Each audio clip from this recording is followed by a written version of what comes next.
Bismillahirrahmanirrahim. Hello dear students of first year of the HSC Program of this Syed Ahmed College Study Center. At the very outset, I like to convey my salam and good wishes to you. Hope you are well by the grace of Allah. I like to welcome you to my today's lecture on HSC English first paper. I like to focus on the poem I have seen Bengal's face, belonging to lesson 1 of unit-9 of the textbook.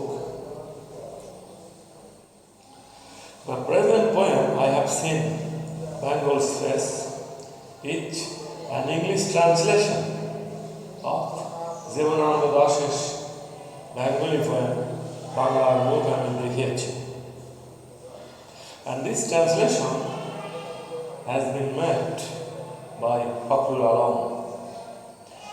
Jivanananda Das was a famous Bengali poet. He is popularly known as the poet of Rupashi Bangla or the poet of beautiful Bengal. He was born in 1899 at Borishal in Bangladesh. When he was 8 years old, he went to school. He passed the matriculation examination from Brojan Mohan School in 1915. Then he went to Brojan Mohan College and passed the intermediate examination from this college in 1970. Jivanananda Das then went to Presidency College, Kolkata, and studied English literature there. He graduated with a B. Honours degree in 1990. In 1921, he completed his MA degree from Kolkata University. Jivanananda Das was famous mostly for writing poetry, and his notable works on poetry are ধূসর পাণ্ডুলিপি, বনলতা সেন, রূপসী বাংলা, সাতটি তারার তিমির, বেলা অবেলা কারবেলা, and so on. Jivanananda Das died in 1954 at Kolkata. The present poem I have seen Bengal's face is a sonnet. A sonnet is a lyric poem of 14 lines. The first 8 lines are called octave, and the last 6 lines are called sestet. In the first 8 lines, an idea is introduced, an idea is generated, and in the last 6 lines, a resolution of the idea is made. Jivanananda Das also follows this tradition or this rule of sonnet, but he maintains the rules in his own way. In the first 8 lines, he describes the incomparable beauty of Bengal. He introduces the legendary characters like Sat Saudagar and Behula.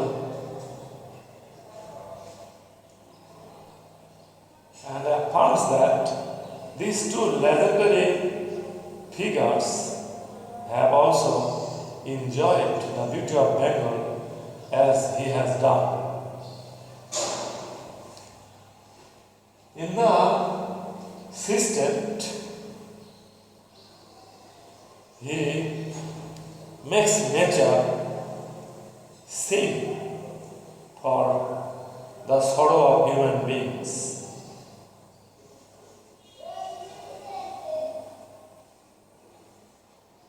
In the poem, we see that the poet becomes overwhelmed with the beauty of nature of Bengal. As he has seen the face of Bengal or the beauty or appearance of Bengal, he needs not go to anywhere to seek anything beautiful, because the world does not possess anything which can be more beautiful than Bengal. That is, nothing in the world is so beautiful as Bengal's face, as the appearance of Bengal. The poet loves to wake up in darkness. He loves to gaze at the trees. He loves to hear the melodious songs of birds.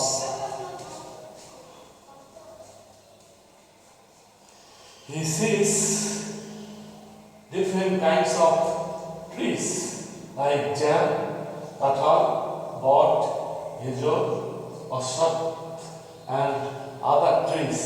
And all these trees have made a leafy dome which scatters shadow over the clumps of cactus and jadawari bushes. Then he introduces Sarch Hollander, who came in this country by means of this honeycomb boat. He also enjoyed the beauties of nature. He anchored his boat near Champa, and which is shadowed by hijol bot and tamam.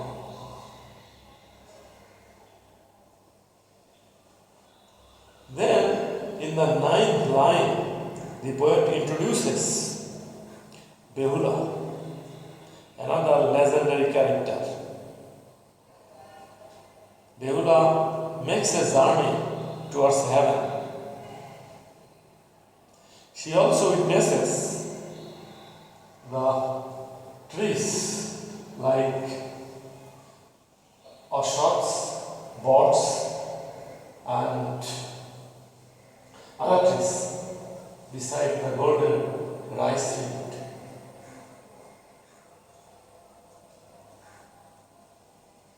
He moves along the river Ganguri on a raft. Now she reaches Amara. Amara is a place where the gods hold their court for administering justice. In Amara, she dances before the gods to please them, so that the gods can make Manasha Devi give back her husband to life.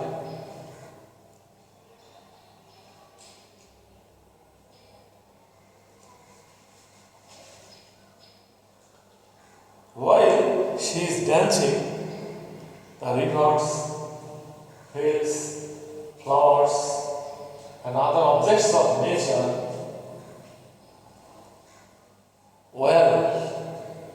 or mourn as if they are the strings of bells on her feet.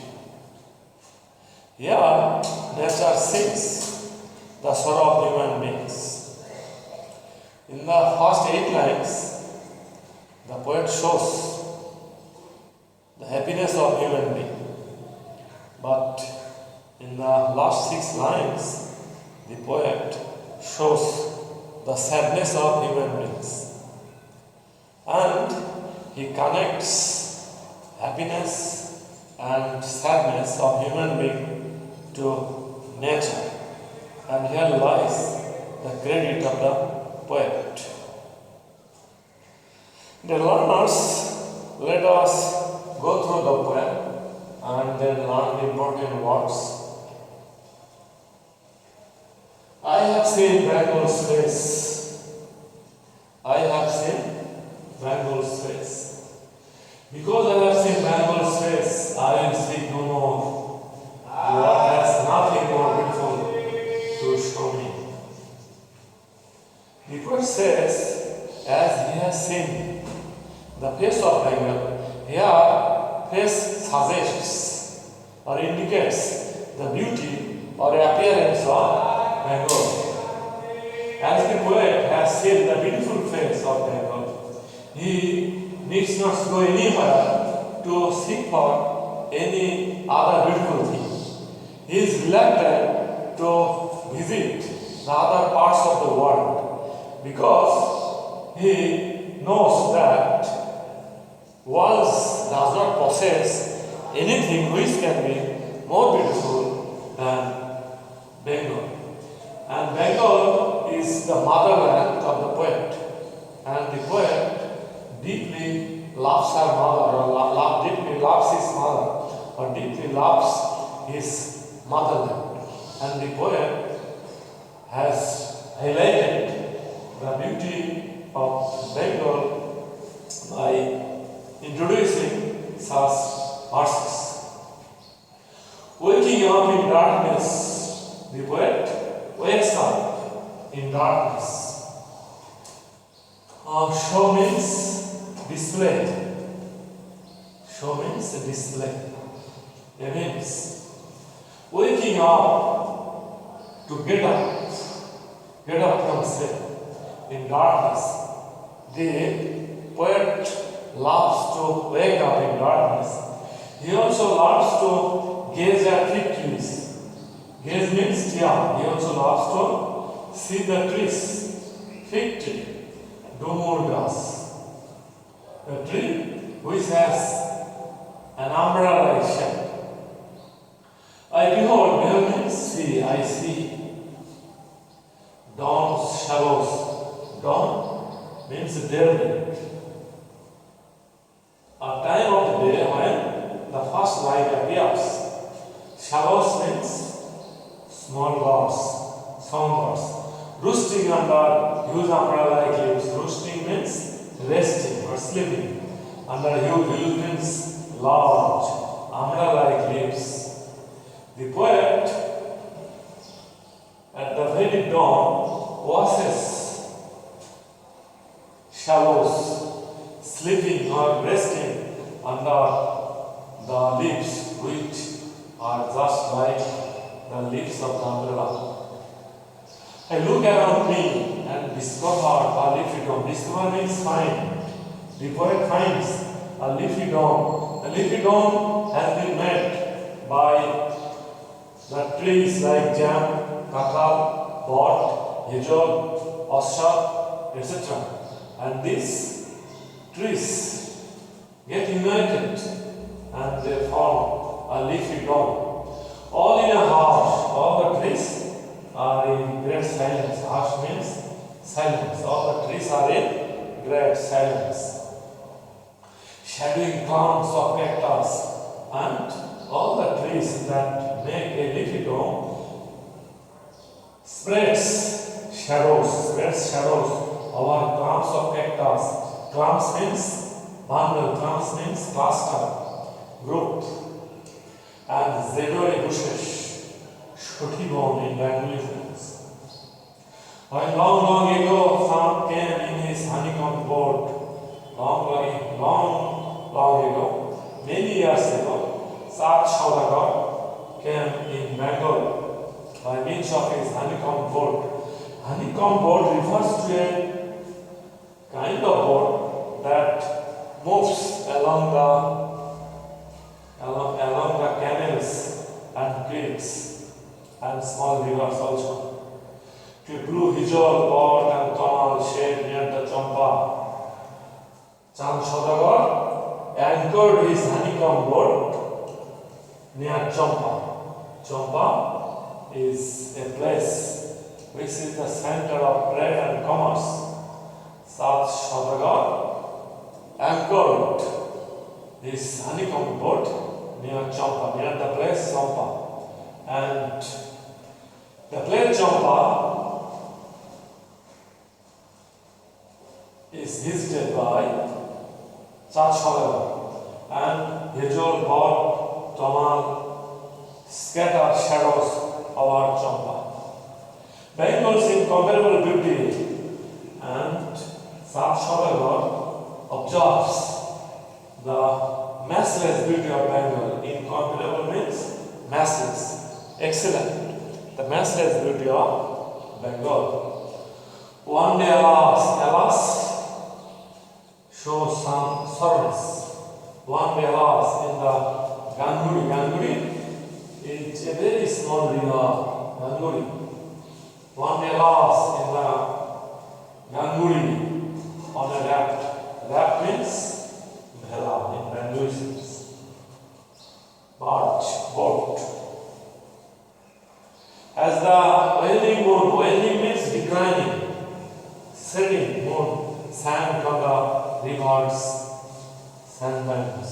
Sandbanks means the desert by the side of the seabank.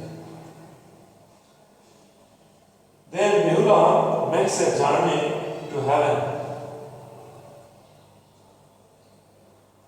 and she moves along the river Ganguri on a raft. On a raft, she moves to heaven along the river Ganguri. And she is under the waning moon. That is, she is under the moon which is setting. And the nature is dull here. And the moon is setting on the river's sandbanks. Behula, in course of her journey through the river Ganguri to heaven, also observes countless ashams. Countless means innumerable. Innumerable. Maybe a lot of ashams trees, bird trees, asham trees beside the golden rice field. And heard the thrash's short song. Thrush is a kind of small bird. It is a sound bird. It is a melodious bird. And she also hears the soft music of thrush. But the poet reaches climax when he says that one day Behula reaches Amara and dances before the gods to please the gods, so that the gods can make Manasha Devi give back the life of her husband. When Behula dances, the natural objects like rivers, flowers, fields, etc. also dance, like the strings of bells on her feet. That is, they also wail with the strings of bells on Behula's feet. And here, nature sings the sorrow of human beings. Nature is seen wailing or mourning over the sadness of Behula. So, in the first 8 lines, the poet shows happiness. And what is the source of happiness? The beauty and grace of Bengal is the source of happiness. But in the last 6 lines, the poet shows sadness of human being, and thus he has brought about an unification between the sadness and happiness of human beings. Okay, learners, this is the poem about, and let us write down the summary of the poem. This poem is important especially for summary writing. You may be asked in the question series to read the following poem and make a summary of it.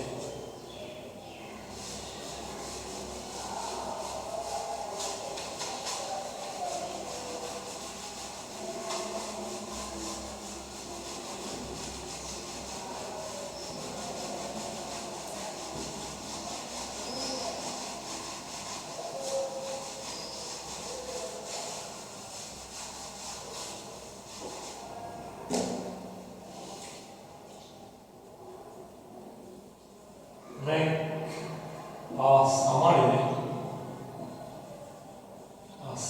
of the poem. I have seen Bengal's face.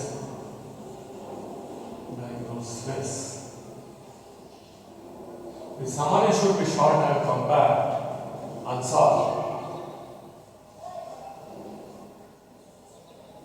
I have seen Bengal's face.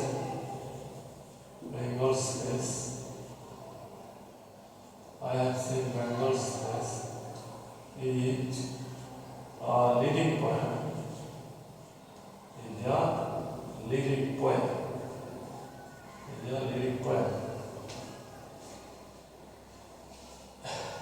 In this poem, the poet shows the incomparable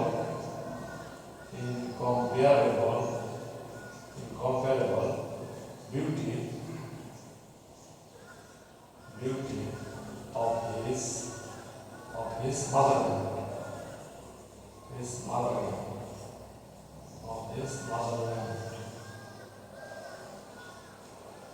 He observes the trees, plants,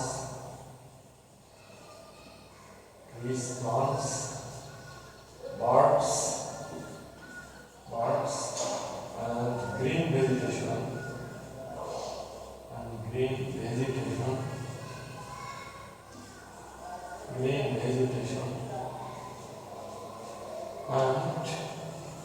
becomes overwhelmed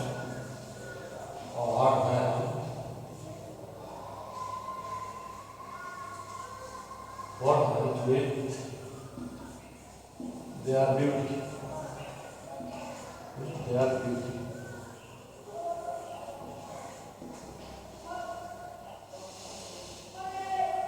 Trees, plants, rivers,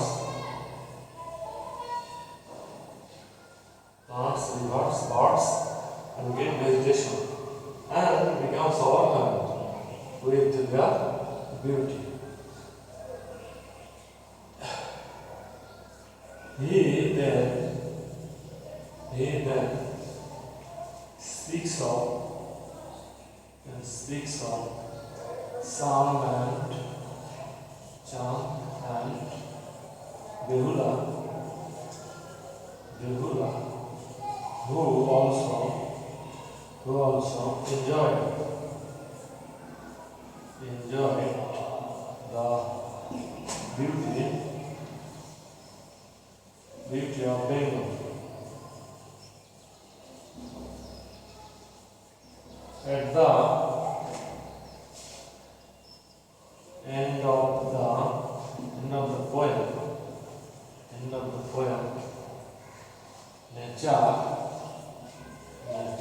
sings the sorrow of human being. Sings the sorrow of human beings. He connects happiness and sadness of human beings